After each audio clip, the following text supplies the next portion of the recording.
bem com vocês? Aqui quem fala é o professor Lauriston Soares, e o tema do vídeo de hoje é para falar um pouquinho para vocês a respeito sobre essa minha trajetória acadêmica dentro da Faculdade de Ciências Biológicas da Universidade do Estado da Paraíba, curso pelo qual eu me graduei no ano de 2021 e tive essa trajetória que foi marcada por inúmeros acontecimentos, e um deles foi a Covid-19, né, que houve o isolamento social. Então, minha trajetória acadêmica, ela teve uma ênfase bem acentuada dentro da área de anatomia humana, que foi justamente a área pela qual eu desenvolvi meu trabalho de conclusão de curso. E dentro dessa vasta gamificação que o curso de Ciências Biológicas ele pode proporcionar para aqueles que estão desenvolvendo o curso, esse curso, ele acabou que me trazendo essa vertente na anatomia humana e ainda me trazendo ainda um foco muito maior ao que se trata na docência, porque algo que foi muito marcado dentro da minha graduação foi justamente essa situação pela qual me desenvolveu, me favoreceu em traçar caminhos na área de anatomia humana, né? Cujo qual eu sou docente da Universidade do Estado da Paraíba nas disciplinas de anatomia e fisiologia humana. Você provavelmente deve ter entendido que eu me graduei na Universidade Estadual da Paraíba e estou trabalhando nos dias atuais na Universidade do Estado da Paraíba. Isso é verídico. Eu me graduei na mesma faculdade pela qual hoje, nos dias atuais, eu estou exercendo a profissão. Então, sim, é a mesma faculdade. Então, quais foram os caminhos, né, que eu fui traçando e que me trouxeram essa ênfase na anatomia humana? Então, como vocês já sabem, minha graduação ela foi em Ciências Biológicas e logo no início da graduação nós temos, né, algumas disciplinas do ciclo básico e uma delas é a anatomia humana. A anatomia humana, ela, na minha época, ela era dividida em duas partes. Era anatomia humana 1 e 2. No primeiro período da anatomia humana, ela é voltada para ser discutido sobre a introdução, os aspectos históricos da anatomia humana. Além disso, o sistema esquelético, articular e muscular. Para quem ainda está se introduzindo ainda nesse caminho, né, da anatomia humana, vocês vão entender que, ao que se refere da anatomia do sistema muscular, é uma anatomia muito robusta, muito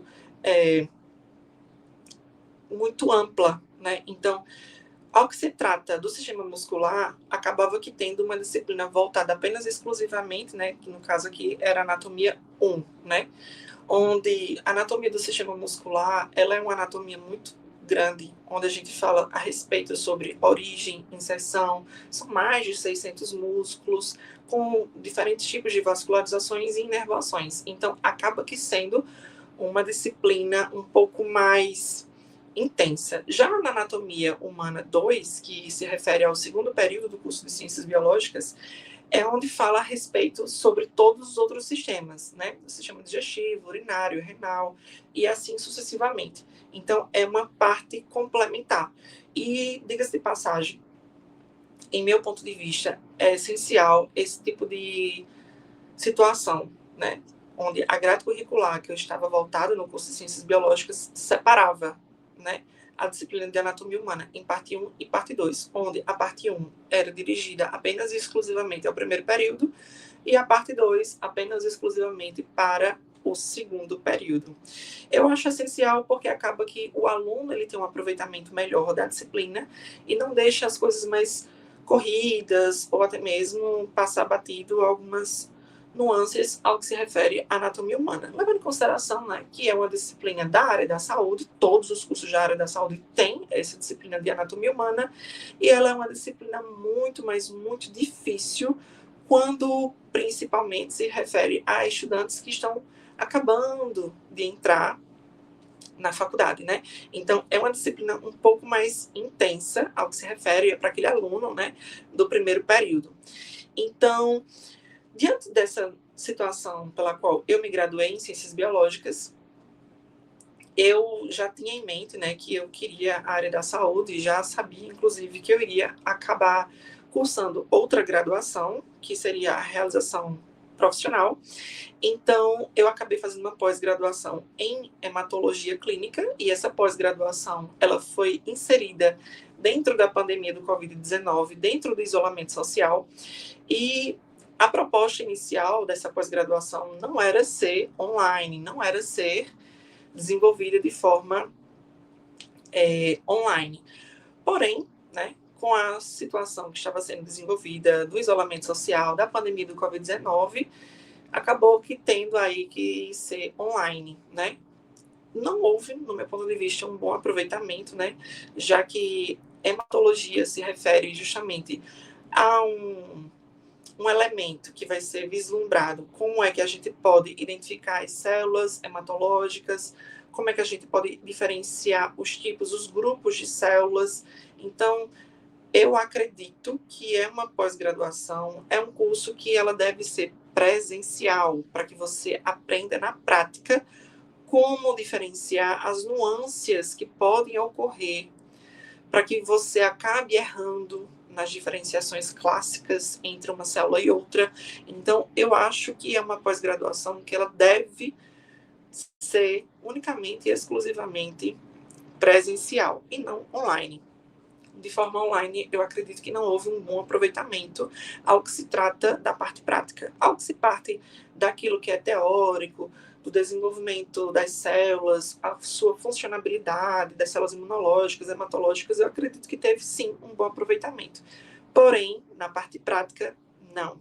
E não é culpa da faculdade em si, né? Foi, na verdade, uma situação que foi configurada devido à pandemia do Covid-19. Logo em seguida, quando eu me graduei, né, eu acabei traçando caminhos que, quando eu me graduei, que eu fiz a colação de grau, que diga-se de passagem também foi online, devido ao isolamento social, eu acabei prestando o concurso, meu primeiro concurso para docente. Diga-se de passagem, eu não fiz esse concurso com a proposta inicial ou o entendimento muito vívido que, de repente, eu poderia passar e ser aprovado. Porém, eu fiz esse primeiro concurso, que foi desenvolvido, inclusive, pela Universidade do Estado da Paraíba, que tinha como pré-requisito, né, ter o diploma em Ciências Biológicas, para que fosse uma seleção que selecionasse docentes para ministrar aulas em morfologia, ou seja, anatomia humana. E dentro dessa situação, eu fiz o processo seletivo de uma forma não muito vívida. Eu não fiz o processo seletivo com intenções de passar. Na verdade, eu fiz apenas e unicamente e exclusivamente para treinar, né? Para fazer alguma coisa, visto que o isolamento social ainda estava instalado. Custava cerca de R$50 o processo seletivo. E eu quis fazer.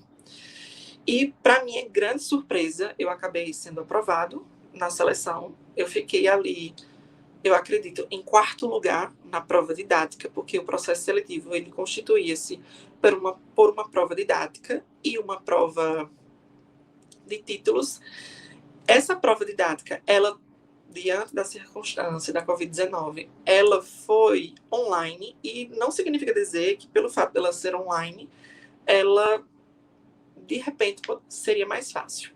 No meu ponto de vista, não. No meu ponto de vista, diante da situação que a gente está lidando com um processo seletivo, um concurso público, né, online, a gente acaba que ficando em uma situação que não depende somente de você. O concurso, ele acaba que vai depender de internet, se a internet vai cair ou não, sobre o ambiente pelo qual você está, né? Então você tem que ter também um certo controle sobre as pessoas que estão em casa, que também estão assistindo aula ou fazendo outras coisas, né? Que pode surgir de repente diante daquele processo seletivo, alguma pancada, algum barulho. O carro do ovo passando, oferecendo, né, os seus serviços. Então, isso poderia ocorrer, o que trazia, consequentemente, um certo medo, né, diante dessa situação acontecer algum tipo de imprevisto e você ficar diante daquele processo seletivo, que é constituído por 3 pessoas que compõem uma banca avaliativa, e de repente escutar alguma coisa ou outra que está acontecendo na sua casa, talvez não seja um ponto muito positivo para ser levado em consideração num processo seletivo público, né? Então, essa situação acabava que levando a ter um pouco mais de medo, né? Levando em consideração que a gente não tinha muito o domínio sobre as situações que estavam ocorrendo. Diga-se de passagem, eu até pedi para minha irmã, que estava no dia do processo seletivo, para me ajudar a ter um controle da casa, né? A ter um controle daquilo que estava acontecendo, daquilo que poderia acontecer, para que ela também pudesse pedir silêncio para os meus membros familiares que estavam na casa, para que não me interrompesse durante os 30 minutos que eu estava fazendo a seleção. Ah, mas como foi essa seleção? Essa seleção, ela se baseou em uma prova didática. O que significa dizer? Significa dizer que foi sorteado em menos de 24 horas, menos não, né? Vou ser mais exato. Dentro de 24 horas foi sorteado um tema, que dentro dessas 24 horas eu teria que montar uma aula. Era um plano de aula também, que você encaminhava o PDF do seu plano de aula, e você desenvolvia uma aula dentro de 30 minutos. Não poderia ser mais e nem poderia ser menos, porque essas situações poderiam ocorrer uma diminuição na pontuação ou até mesmo a sua desclassificação. Se você passa dos 30 minutos que foi estipulado pelo próprio edital, significa dizer que possivelmente você não tem didática, né? E passou do horário. Então, isso não seria um ponto positivo para ser levado em consideração pela banca avaliativa. Então, eu lembro que na época foi sorteado o tema de neurogênese, que era o processo pelo qual existia ali a formação da massa encefálica do cérebro, propriamente dito. Foi sorteado esse tema, e eu lembro que eu bati cerca de 27 minutos, né? É um tema que, no meu ponto de vista, é muito pequenininho para ser discutido. Leva-se em consideração que naquela época, em 2021, não existia inteligência artificial, não existia ChatGPT para que a gente pudesse discorrer ainda mais e mais e mais sobre a temática. Então, naquele caso ali, era na raça, né? A gente tinha que estudar, ver livros, ver alguma videoaula, todos os recursos para poder gamificar ainda mais a aula. Porque, no meu ponto de vista, aquele tema era muito pequenininho. E no livro, inclusive, pelas minhas recordações, era um tema muito pequeno. E acabava que podendo me levar a um curto período de tempo, que tinha sido estipulado pelo próprio edital. Então, quando eu montei de fazer os slides, né, diga-se de passagem, eu fiquei o dia todo montando os slides, porque eu não poderia simplesmente colocar textos e textos, né, isso é uma prova didática. Então, eu não poderia só colocar textos e textos. Eu tinha que colocar algumas ilustrações, algumas animações, alguma coisa que fosse didática, né? E que me tirasse daquele momento engessado de uma aula com textos, de slides chatos, exaustivos e que talvez não me trouxesse nenhum tipo de benefício, né? Então, eu acabei me debruçando em fazer os slides. Demorou muito, porque a gente pesquisa imagem, faz isso, faz aquilo outro, enfim. Logo em seguida, fiz o plano de aula. Aquele plano de aula estava seguindo uma sequência correspondente àquilo que eu havia planejado para ser desenvolvido durante a aula. Logo em seguida, o terceiro passo foi ensaiar. E eu ensaiei várias e várias vezes para que eu conseguisse observar durante o tempo que eu estava fazendo se eu poderia ser um pouco menos ou um pouco mais. Se eu teria que desenvolver mais o tema, falar mais, mastigar mais um pouco de tempo, ou se eu teria que ser menos. E esse passo do ensaio é super importante. Mas por quê? Porque ensaiar, você vai conseguir entender o seu tempo, a sua forma de falar. Você vai conseguir ter mais domínio sobre aquilo que você está falando, sem gaguejar, porque tudo aquilo vai ficar gravado na sua memória. Então, você vai conseguir falar de uma forma muito fluida, porque tudo já foi treinado na sua cabeça, sem que haja qualquer tipo de novidade, algum tipo de palavra nova que acabe que lhe atrapalhando naquele momento. Então, o ensaio, no meu ponto de vista, é um ponto crucial. E naquela época, eu nem tinha o entendimento que isso era uma lógica, né? Naquela época, eu estava ensaiando porque aquilo dali já fazia parte do meu roteiro, que de repente eu fazia quando eu tinha meus seminários na faculdade, né? Que eu precisava entender, ensaiar e por aí vai. Lembro que nesse dia em questão já era noite, né? No dia que eu estava ensaiando, eu já tinha feito os slides, eu já estava muito cansado. Porém, meu corpo não me deixava descansar. Eu não consegui dormir nesse dia. Não consegui dormir, por mais que eu não estivesse levando a sério o processo seletivo, ao ponto de que, de repente, eu fosse passar, porque eu estava ali como recém-formado, e eu sabia que existiam pessoas com uma titularidade maior do que a minha. Mas o meu corpo não me deixou descansar. Eu não consegui dormir. Até porque, durante o sorteio da temática, da prova didática, também foi sorteado as pessoas, né? Quem iria primeiro. E eu fui sorteada para ser o primeiro a apresentar. O primeiro. Então, eu era o primeiro, no primeiro horário, a apresentar. Isso me deixou um pouco tenso, mas não foi um fator primordial para, de repente, me fazer desistir. Na verdade, eu não tenho muito hábito de desistir das coisas só porque foi encontrado algum tipo de desafio. Eu não consegui dormir durante esse dia. Foi um dia muito exaustivo. Eu ainda consegui cochilar ali entre 3, 4 horas da manhã. E aí eu pus um jaleco da faculdade, me sentei na cadeira, liguei o computador, fiz os testes iniciais correspondentes à internet, conversei com os meus familiares para fazer silêncio dentro de casa e deixei um copo de água próximo para que eu pudesse desenvolver aquela aula que era pertencente à prova didática de uma maneira mais fluida. E fiz, né? Fui convocado para participar, eles me encaminharam o link da sala de aula virtual e eu estive lá presente, desenvolvi essa aula durante os 27 minutos e fiz, né? Eu tenho os slides, inclusive, salvos até hoje. Se você quer ver a gravação do ensaio, ela está até disponível aqui no meu canal do YouTube. Diante dessa etapa, que eu fiquei em quarto lugar da prova didática, existia também uma outra etapa que pertencia ao processo seletivo do edital, que era a prova de títulos. Essa prova de títulos, ela não era eliminatória. O que era eliminatório era apenas e exclusivamente a prova didática. A prova de títulos, ela era sim eliminatória. A prova de títulos, ela não era eliminatória, ela era apenas classificatória.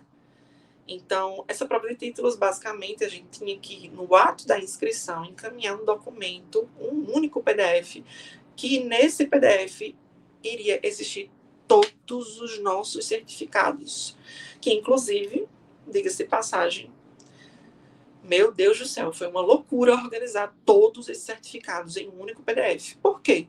Porque eles tinham que estar na mesma sequência que o seu currículo Lattes. Isso significa dizer que, querendo ou não, você teria que organizar a sequência lógica dos seus certificados, da maneira pela qual estava sendo descrito lá no seu currículo Lattes. O currículo Lattes, para quem não sabe, é um currículo online, que geralmente as pessoas que são acadêmicas, que são pertencentes à universidade, utilizam como uma ferramenta para você conseguir descrever aquilo que você fez durante a sua trajetória acadêmica, né? Então, eu precisaria encaminhar meu diploma da pós-graduação, meus outros certificados correspondentes aos minicursos que eu já tinha feito, porque tudo isso era pontuações. Tinha um arquivo que descrevia o que pontuava, o quantitativo de pontuações que cada certificado poderia alcançar no máximo. E eu lembro que você ter uma segunda graduação dava muitos pontos. E ter doutorado também dava muitos pontos. Ou seja, quem tinha doutorado acabava aqui, querendo ou não, ficando na linha classificatória mais na frente, né? Eu não acho isso muito justo, porque não é porque eu não tenho doutorado que, de repente, eu não saiba manusear ou desenvolver uma aula, né? E a gente sabe que, muitas das vezes, pessoas que têm um doutorado ou uma titulação não significa dizer propriamente dito que aquele doutorado fez com que desenvolvesse naquela pessoa uma didática excelente para que ele conseguisse desenvolver uma aula muito boa. Às vezes a gente vê situações diferentes. Na verdade, na grande maioria das vezes, a gente consegue observar que pessoas com graduação, ou até mesmo um mestrado, ou uma especialização, têm uma didática muito mais robusta, muito mais desenvolvida do que uma pessoa com doutorado, né? Mas, diga-se de passagem, isso é apenas a minha opinião. Diante dessa situação, eu fiquei muito nervoso quando eu recebi o resultado pelo e-mail.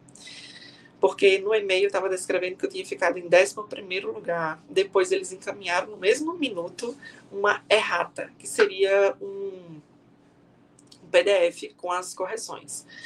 E aí, diante dessa correção, eu fiquei em 4º lugar, né, somando as pontuações dos pesos, né, da prova didática, da prova de títulos. Eles têm uma fórmulazinha que é descrito no próprio edital, como é feito esses pesos. Eu lembro que a prova didática tem peso 7 e a prova de títulos ela tem peso 3. Então, todas as pontuações diante disso são colocadas em uma fórmula específica e aí é colocado a pontuação que você ficou e, consequentemente, a média geral, né? E, consequentemente, vai ser gerado a sua classificação. Se você ficou em 1º, 2º, 3º, 4º, 5º lugar.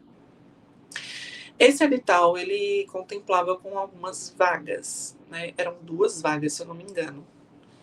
Porém, diante das necessidades que a faculdade ela foi necessitando, foram chamadas mais pessoas. Eu acredito que foram chamadas 11 pessoas ao longo de 2 anos.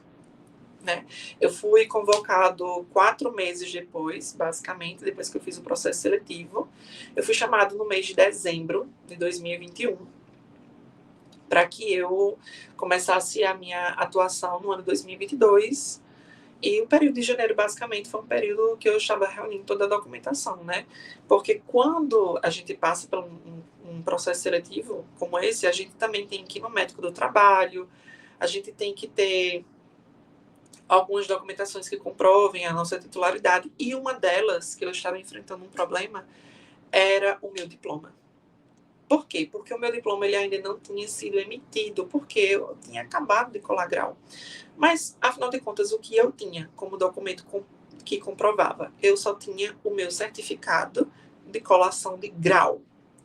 Então, esse certificado de colação de grau, para quem não sabe, ele é gerado assim que você cola grau, e ele tem validação por 2 anos, que é o tempo, mais ou menos, que a faculdade tem para gerar o seu diploma, que vai ser o certificado oficial, a certificação, na verdade, é oficial, que você é graduado naquilo dali. No meu caso, em ciências biológicas. Ou seja, eu me formei como biólogo, né? Então, eu me formei como biólogo especialista em hematologia clínica, com ênfase em anatomia humana. Eu passei somente um período como professor e logo em seguida eu comecei a atuar em 2 coisas ao mesmo tempo.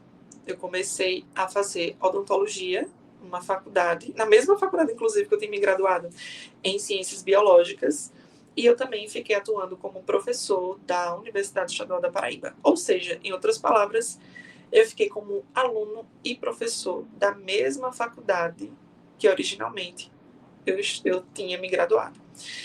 Mas por que odontologia? Tem até um vídeo que eu falei aqui um pouco sobre a minha decisão em fazer odontologia, mas basicamente, de maneira resumida, era porque eu queria uma realização profissional.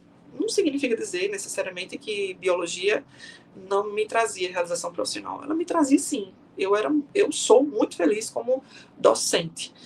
Porém, eu queria algo a mais. Eu queria ter uma atuação enfática na odontologia. Então, eu necessitava fazer odontologia. Comecei odontologia inicialmente numa faculdade privada e depois eu consegui transferência para minha UEPB, né, para minha faculdade. Eu consegui a transferência por uma situação atípica que ocorreu, na verdade, né, um edital de transferência.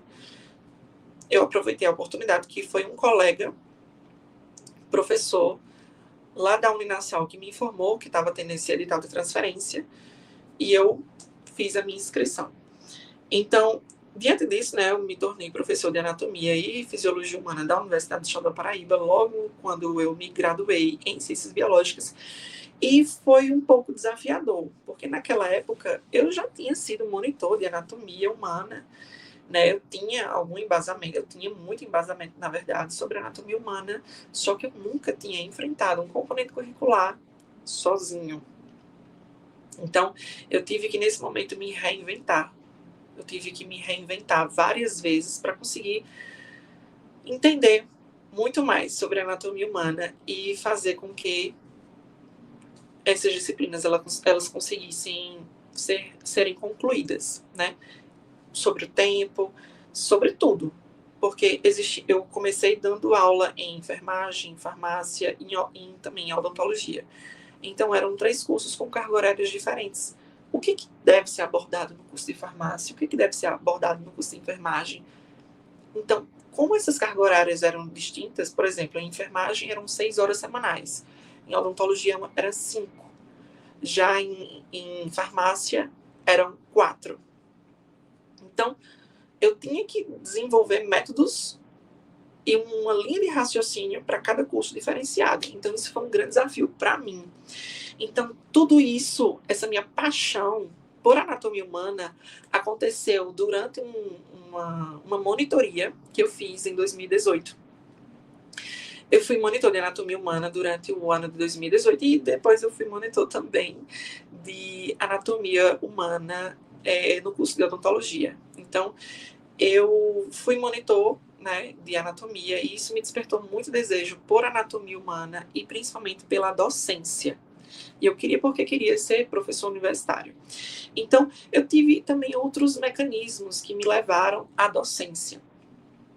Um deles foi ser professor num projeto de extensão, que nesse projeto de extensão eu tinha como principal propósito mostrar um museu que tinha na minha cidade, né, que nesse museu ele tinha algumas estruturas, né, algumas peças que eu tinha como propósito não só mostrar essas peças, mas também desenvolver alguns experimentos para estudantes de escolas que vinham ali observar alguns experimentos, ter uma didática diferenciada ao que se refere a ciências e biologia.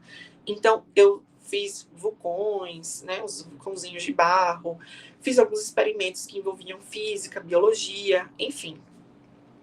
E eu tinha que ensinar, né? Então, isso acabou que me desenvolvendo ainda mais o aspecto lúdico, mas também perdeu um pouco da timidez, porque até então eu era muito tímido e ficava bem nervoso em falar em público. Eu tremia muito falando em público, tremia muito mesmo, muito mesmo. Eu lembro que no meu primeiro seminário que eu desenvolvi, no primeiro período, eu fiquei muito nervoso e não consegui concluir o seminário. Não consegui terminar mesmo. Eu ficava muito nervoso quando eu observava que tinha várias pessoas, né, cerca de 40 pessoas me olhando e eu sendo o centro das atenções. Aquilo me deixava muito nervoso. Mas alguma coisa aconteceu que eu perdi essa timidez e comecei a gravar vídeos, dar aulas, seminários, e eu adorava essa situação de seminários, porque era ali que eu mostrava ser professor, né? Eu tive vários seminários ao longo da minha trajetória acadêmica, pagando algumas disciplinas, como microbiologia, parasitologia, e aquilo dali, aquele momento de apresentar os seminários, me trazia muita façanha. Confesso que ainda assim eu ficava nervoso, eu sentia meu rosto quente, né, que o sangue sobe, e eu me sentia muito nervoso, mas eu não deixava esse nervosismo me dominar. Então, eu acabava que fazendo de tudo para que aquele nervosismo ficasse dentro de mim e eu não transparecesse de forma alguma que estava nervoso. Logo em seguida, eu passei muito tempo na minha graduação participando, na verdade, desse projeto de extensão, né, no museu. Diga-se de passagem, era nesse projeto que eu fui bolsista. E dentro desse parâmetro de ser bolsista, é um ponto muito importante. Faculdades públicas, elas desenvolvem projetos de extensão ou projetos de iniciação científica para o aluno ele ter bolsas, né? Bolsas de estudo. E esse ponto é muito importante. essas bolsas, elas não são para qualquer coisa. Inicialmente, essas bolsas é um incentivo para que aquele aluno ele participe de congressos, ele participe também de projetos que desenvolvam artigos científicos e dentre outros. Esse investimento que é dado para esse aluno é muito importante, gente. É muito importante, porque esse dinheiro eu utilizava na época não só para as coisas do projeto, mas eu utilizava também para participar de congressos, para viajar para outras cidades, para poder levar o meu artigo que foi desenvolvido, participar de outras atividades extracurriculares que, diga-se de passagem, a própria faculdade obriga a gente ter atividades extracurriculares, atividades que façam parte ali do mundo do seu curso, mas que você tenha carga horária. Então, é um incentivo que dá para esse aluno, inclusive, aprender a escrever de uma forma, ter uma leitura constante, porque para escrever um artigo você tem que ler muito, você precisa entender sobre a temática pela qual você está escrevendo, e para isso você precisa ler muito. Não é o ChatGPT que vai te ajudar. Até porque hoje em dia a gente tem softwares que detectam a presença de inteligência artificial. Então você precisa ler. Precisa ler para poder escrever e falar sobre a temática que você está desenvolvendo. Então, precisa ler. Diante disso, eu já estava nas proximidades de colar grau e eu já sabia que eu queria anatomia humana. Tanto é que nas fotos da formatura eu tirei fotos com o livro de anatomia humana. Nessa terceira foto, eu estava aplicando, né, monitoria. Essas monitorias basicamente eram aulas práticas que eu desenvolvia no curso de Ciências Biológicas da Universidade Estadual da Paraíba. Era uma forma de auxiliar o professor sobre as nuances, né? Auxiliar o professor numa aula prática, auxiliar em aulas extras para esses alunos que estavam prestes a fazer provas e assim sucessivamente. Essa outra fotografia, ela refere ao período pelo qual eu paguei anatomia humana, que foi em 2018. E essa é minha professora, Aline Jerônimo, que é uma professora que eu tenho muito carinho. Ela que me deu todo o suporte e incentivo para que eu me tornasse docente. Ela me despertou muito o desejo para que eu me tornasse docente e gostasse de anatomia humana.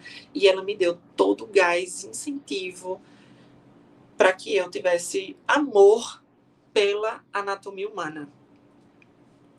Logo em seguida, eu comecei a ir fazendo alguns trabalhos que estivessem voltados para a anatomia humana. Isso, inclusive, é uma fotografia que revela, né, um trabalho que eu desenvolvi sobre variações anatômicas em crianças com a síndrome congênita do Zika vírus, com ênfase em variações anatômicas na cavidade oral, né? Então, esse trabalho que eu estava apresentando era num congresso desenvolvido pela Uninasal, e esse congresso ele foi muito bom mesmo. Eu acabei desenvolvendo esse trabalho, que era, na verdade, um fragmento do meu TCC, que era sobre variações anatômicas que se referiam às variações da cavidade oral. Porque nesse trabalho eu falava sobre algumas situações dos pacientes, né, que tinha a síndrome congênita do Zika vírus. Esses pacientes, eles tinham o céu da boca muito profundo, variações no tempo de erupção dos dentes, e a gente sabe que é importante os dentes erupcionarem para que o paciente comece a ter uma alimentação mais robusta, né? Conseguir mastigar, conseguir se alimentar direitinho. Então, esses pacientes, eles tinham ausência, inclusive, de alguns dentes, atraso na erupção dentária, a língua presa, enfim, são várias coisinhas. Então, diante disso, comecei a ter um desejo pela docência, quanto licenciando, né, de biologia. Eu fui monitor também de anatomia humana para o curso de educação física, que eu fui monitor de fisiologia humana também. E aí, eu comecei a despertar realmente o desejo pela docência, porque a professora, ela não é essa professora da fotografia, não.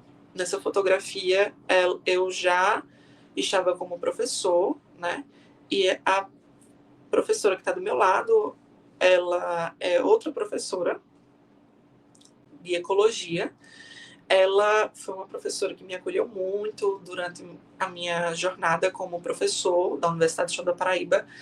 Ela, inclusive, nessa fotografia, ela foi para a sala de aula juntamente comigo para ela falar um pouquinho sobre a sua jornada acadêmica. Então, para mim, foi muito importante, porque ela me ajudou muito a entender como agora é a docência, né? Porque eu estava ali numa situação tá um pouco perdido quando eu me tornei professor, né? Levando em consideração que agora não era mais um estudante, eu agora tinha como obrigação entender como as minhas disciplinas eram desenvolvidas e o tempo, enfim, né?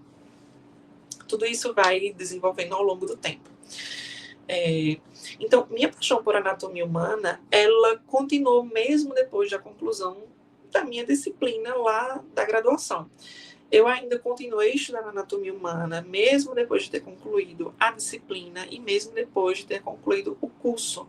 Eu comecei a assistir várias videoaulas e eu tinha como principal proposta e objetivo entender e desmistificar a anatomia humana, porque eu entendia que era uma disciplina muito complexa, muito difícil. E eu tinha como obrigação, na minha cabeça, entender e desmistificar a anatomia humana, não só para mim, mas para todas as outras pessoas. Então, nessa fotografia, eu já era professor e eram os primeiros registros que elucidavam dos meus primeiros passos como professor de anatomia, né? Então, são os primeiros registros que eu tenho como docente, né? Tem um valor muito grande para mim. São as minhas primeiras fotografias, meus primeiros registros como professor já da Universidade Estadual da Paraíba. Então, o que eu trago de mensagem para vocês aqui é que vocês nunca deixem as oportunidades saírem das mãos de vocês. Como assim? Durante a graduação, durante até mesmo vida pós-formado, vai surgir algumas oportunidades na vida de vocês. E eu deixo um recado aqui para vocês agarrarem sempre essas oportunidades. Por mais que, em alguns momentos, essas oportunidades elas nem sejam tão atrativas assim para você, mas agarre essa oportunidade. De repente, no meu caso, ser monitor, que nem ganha, não tem fins lucrativos, né? Ser monitor é uma atividade voluntária, mas que traz uma certificação, uma carga horária, né?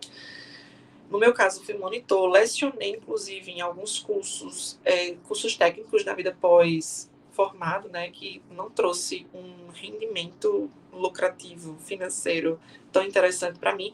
Tão interessante que eu diga assim, não era para enricar, mas não estava trazendo fins lucrativos interessantes, né? Estava, na verdade, sendo como se fosse um estágio, né?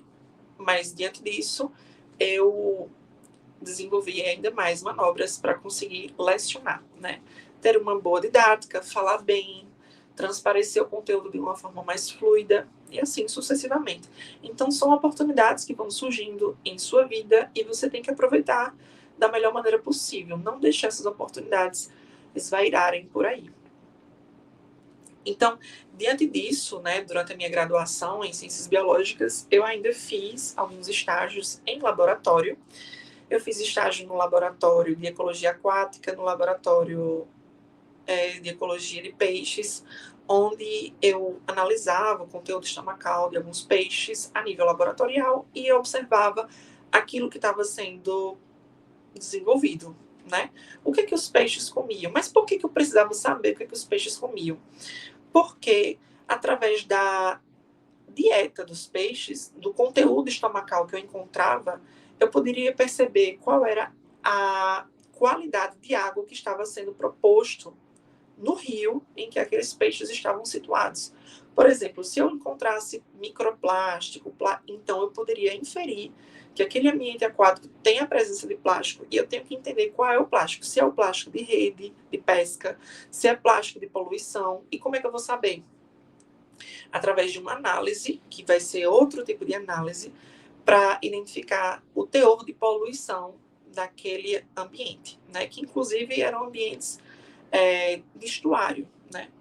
Então, era uma pesquisa científica muito importante, e isso daí são os elementos que eu podia encontrar, né, no conteúdo estomacal dos peixes. Eu encontrava muito larvas de outros animais, né, e nessa segunda imagem, inclusive, é um zooplâncton. Esse zooplâncton, basicamente, são pequenos animaizinhos, né, na primeira fase, aí de caranguejos, por exemplo, né, nessa segunda foto é a primeira fase de vida de um caranguejo. E aí, em 2018, eu fazia essas coletas, né, essas coletas desses peixes em rios, né, comecei a fazer algumas apresentações de artigos científicos, né.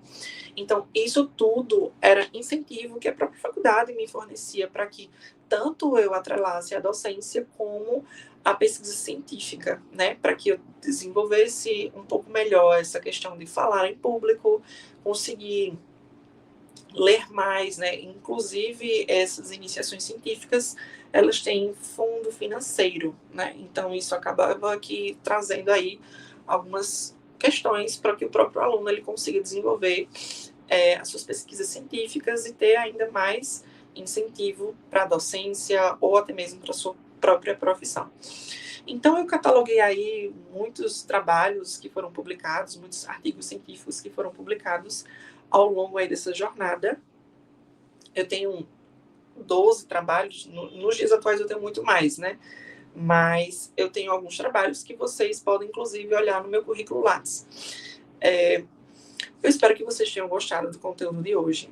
Né? Foi um conteúdo que eu falei um pouco sobre a minha trajetória acadêmica dentro do curso de Ciências Biológicas e deixei aqui um recado para vocês aproveitarem sempre as oportunidades que surgirem na vida de vocês. Então, é isso, pessoal. Eu espero que vocês tenham gostado do conteúdo. Deixem o seu like aqui, comentem também aqui no vídeo, compartilhem com a galera e não se esqueça de se inscrever aqui no meu canal para receber todos os outros conteúdos que eu tenho aqui no canal. Então é isso, gente. Até o próximo vídeo.